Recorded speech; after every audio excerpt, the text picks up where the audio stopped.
This blush, calm it down. Okay, now I gotta wash this. Crap, crap. Duh. I need to film in this. Way to go, Joe. Way to go. The croc, the croix, the quoi. How do we pronounce this? I don't speak French. Hey guys, welcome back to my YouTube channel. If this is your first time finding me, welcome. My name is Jo De La Rosa. I was one of the original cast members on Bravo's Real Housewives of Orange County, and now I am here living in this crazy world of YouTube, trying to do all things fashion, beauty, a content creator, a YouTuber, a TikToker, a podcaster. I mean, I'm doing it all right now, it feels like. Today, I've actually been seeing a lot of these assumptions videos where you guys get to send in all of the assumptions that you guys have. And then we basically sit here and let you guys know if your assumption is true or false. I was a little bit scared to do this because I was like, what if everybody's mean? Or what if I get these crazy assumptions? What if I don't want to answer the assumption and I just want to keep it to myself? I haven't looked at all of them, so I felt like I wanted you guys to see my real reaction to some of them. So yeah. So we're just gonna dive right in and start going through these assumptions. I kind of wish I had alcohol so that like if I don't want to really answer the answer to it, I can just drink. Maybe I should do a truth or drink assumptions version of this next time. Do we like this idea? And that way I don't have to answer whether or not you were right or you were wrong. I can just take a shot and drink if I don't want to answer it. You feel? Comment below and let me know if we like this idea. Maybe I'll do a truth or drink version of this. All right, enough talking, here we go. The first one is, you are fluent in Spanish. And your assumption would be correct. I actually was born in Lima, Peru. I totally speak Spanish. I just don't speak it a lot. I don't really get to practice my Spanish with anybody. But when I'm back home with my mom pre-COVID, definitely always talking in Spanish. Entonces, sí, tengo acento americana cuando hablo español, pero sí hablo español. Vine aquí cuando tenía 3. All right. The next question. You want to learn how to cook yummy meals, but you feel intimidated. The first part is yes, I want to learn how to cook yummy meals. Intimidated? Yeah, I guess we'll go with a little bit of intimidated. One, because I have this perfectionism thing where I'm like super hard on myself, so I feel like if I try and I fail, I'm just gonna be really disappointed. But then the other part of it is like, if I cook it, there's all of these ingredients. Sometimes there's like multiple things you have to have going at the same time, and that just like really stresses me out sometimes. But I do know how to cook, very basic stuff. I think also having lived by myself for so long, you really stop wanting to cook for yourself. I know when I was living with somebody, it was nice to be able to cook for two, but it gets a little harder to want to cook for yourself, at least for me. So it's way easier just to go out and get food and bring it back. So the next assumption is that you have una mamá latina.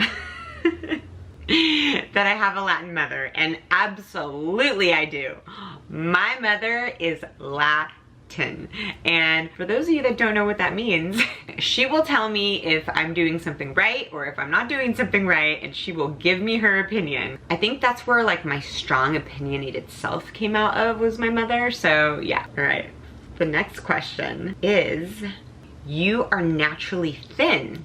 Okay, so everybody has their own definition of like what naturally thin means, right? My real dad's side of the family is very curvy, but then my mom's side of the family is super little and like really, really skinny. And so I kind of feel like I more got my dad's side with like the bottom half of me is like very curvy. I am not the girl that can just eat whatever I want. Like I have so many friends, they can eat bread, they can eat pasta, they can drink, they can have cocktails, and they will not gain an inch. If I have bread or if I have pasta or whatever, if I have it in the day, that night I can see it on like the back of my thighs. I swear I'm not crazy, you guys. I'm gluten-free because of that. You just want to look and feel your best, and so for me, my definition of that is just being able to like fit into my clothes. Quarantine has not done me any favors. I've kind of let myself go a little bit in the sense of like, lately I've just been eating whatever I want. If I want Rice Krispie treat, I'll have it. it. If I want pasta, I'll have it. I really haven't been working out at all, and my pants are definitely feeling it,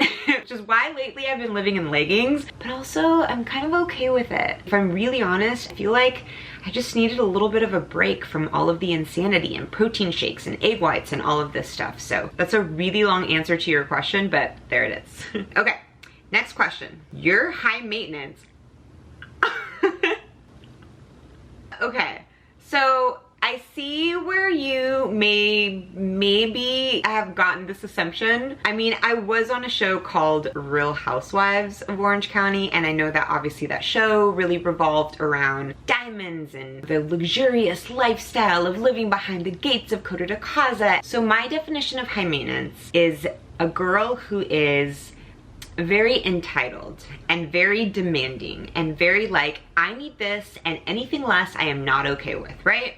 So like, I don't really think I'm high maintenance. However, I'm a handful. Like, I'm very aware that I, in relationships, give a lot. I love a lot, and I love to take care of the person that I'm with. And I don't think that there's anything wrong with wanting to have that in return and having your standards set high for that. I feel like in the past, a lot of times things have not been even. And so I really made it something for myself for 2020 that like, for the first time, I was gonna be selfish. I don't wanna be apologetic over that. High maintenance to me also isn't okay with casual, right? Like, I shop at Target. I'm down to go to McDonald's at like 1 in the morning and like eat a McChicken sandwich. I know that's so bad for you. Okay, next assumption. You dislike Slade and Gretchen. So I actually got a couple of these versions of this. Yeah, a lot of people really wanted to know, and that is definitely not the case. I wish them the very best. I've said it before, I'll say it again, and to be honest with you, if one day we could put everything that happened behind us, I would love nothing more. I don't dislike them. If they don't like me, that's something different. You regret not being with Slade anymore. You guys were really curious about Slade. Definitely no regrets there. Who I was back then when I was in my 20s and when I was with them is completely different than who I am today. I have an incredible person in my life now that I've met, and yeah, I wouldn't have it any other way. So there's that.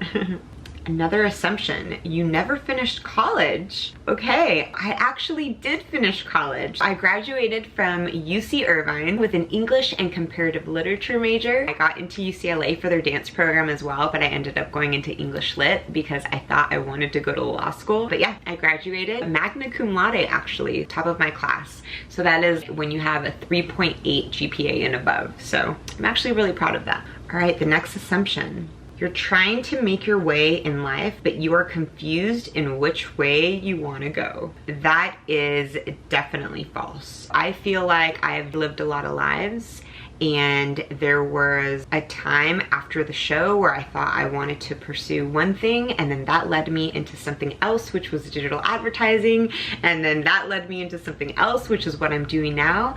And being a content creator, I am so clear on my goals and my dreams and what I want to do. I've really never been more clear about my purpose in life and what it is that I am trying to build here. So I feel like I've never been more clear with the finish line, and I feel like I see it, and so that is like such a drive for me. All right, the next assumption is you don't want children. Aw, I absolutely want children. I definitely for sure will say I was never the girl that like dreamt about, you know, getting married and having kids and all of that. But that's also because, just candidly speaking, I came from a broken family. And so coming from divorced parents, I feel like you don't really have that model of like what a stable home with like the kids looks like. Like I never had that life. My life was kind of chaos growing up. I think I was always scared about getting married because I never wanted to kind of end up going through what like my parents went through. But I feel like I've worked through so much of that, having therapy for all the years and always trying to self-improve. So I definitely would love to get married and have a family one day. And on that note, you want to have babies with Taryn. I mean, I mean, he's really cute. So yeah, I definitely would be okay having babies with him. Have you seen those eyes? Okay, the next assumption is you wish you had stayed on Housewives. Aw. Okay. Okay. So at first I really just needed time to leave the show and take a beat and get away from like that whole world, and nothing on Housewives. Obviously Bravo is always going to be like my family, and it's where I started from, and I like owe so much of what is happening in my life to them. But I feel like where my path led me, and like Slade and I breaking up and me moving on, it was all supposed to happen. Because if it didn't happen, I wouldn't have ended up where I am now, which is here in Hollywood, pursuing my dreams. So yeah. Okay. Next assumption, you're very tall. I think I'm tall. So I'm actually 5'6½". I feel like that's tall, right? And then when I wear heels, I'm usually like 5'9", 5'10", just depending. I wouldn't say I'm very tall, but I am tall. Okay, the next question. Your path had its ups and downs, and at this moment, you are at your happiest. Absolutely. I really have had the craziest life. Whether it was 2 failed engagements, the things I've gone through, being off the show, having a career, trying to get a company off the ground now. I've definitely had some up and downs, but I am definitely the happiest I've ever been. Okay, last couple ones. Happy on the outside, scared on the inside about the future. Happy on the outside, yeah. Scared on the inside, yeah. I mean, I just gave up a career after 10 years in digital advertising. Every penny that I have has gone to funding the stream. So of course it would, I think, be weird if I wasn't a little scared and nervous and worried about the future. The only thing that I have to hold on to is my faith, and knowing that like God's never let me down. And so being able to have faith that he's not gonna let me down now if he hasn't back then, that's kind of what like helps to calm me at times. At times I do struggle with it. Obviously it's a constant daily thing. So there's a lot of like praying and sometimes crying that has to happen. But I think it's natural human nature to, at least for me, worry about the future. And I really have to focus on like living in the now, taking a beat to look around and look at everything that I've accomplished and not be so future forecasting. Because sometimes I get so stuck in the future and like where I'm going and what's not happening. I don't take a minute to like stop and appreciate and look behind me even to see like everything that I've accomplished in, you know, the almost year that I've been trying to do this. Especially I think right now in the middle of COVID, trying to get a business off the ground, it is scary, especially because I'm still in startup mode, right? And so worry is definitely a thing. So I'm hoping things turn around and all of this lifts soon and the world gets back to being a healthy, normal world. That's my hope. Okay, the next question. You grew up spoiled. Oh, I think she meant you grew up spoiled. So I was an only child growing up. Being an only child, there was definitely a lot of only child privileges. I was definitely spoiled, but not in the way you would think. I wasn't spoiled with like material things. I was spoiled in love. So spoiled because my mom would make my bed and she would do my laundry and she would make dinners and food for me. And like my mom was a single mom and she took such great care of me. I wouldn't say like spoiled in a bad way. I think spoiled in a good way that made me feel really loved. All right, last one. You are a gold digger.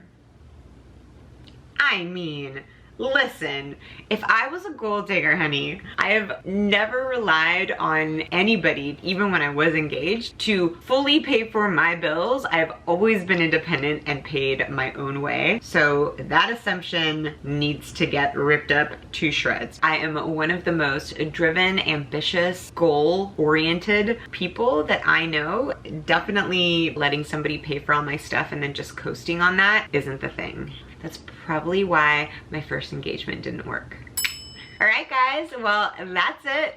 We went through a bunch of your assumptions. I really tried my best to include as many as I could. I hope you guys had fun. I actually had fun answering them. You guys weren't too tough, so thank you for that.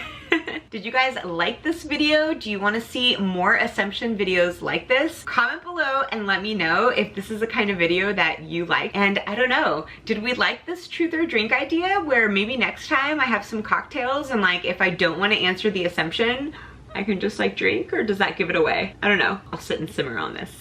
you guys like this video, make sure to give it a thumbs up. Also, make sure you subscribe to my channel and you hit that notification bell so that you know every time that I post a new video. If you guys aren't following me on Instagram, you guys should head there because I'm always posting really fun behind the scenes of my life that you definitely don't get on this channel. So that's it. Thanks for joining me, and I'll see you guys next week.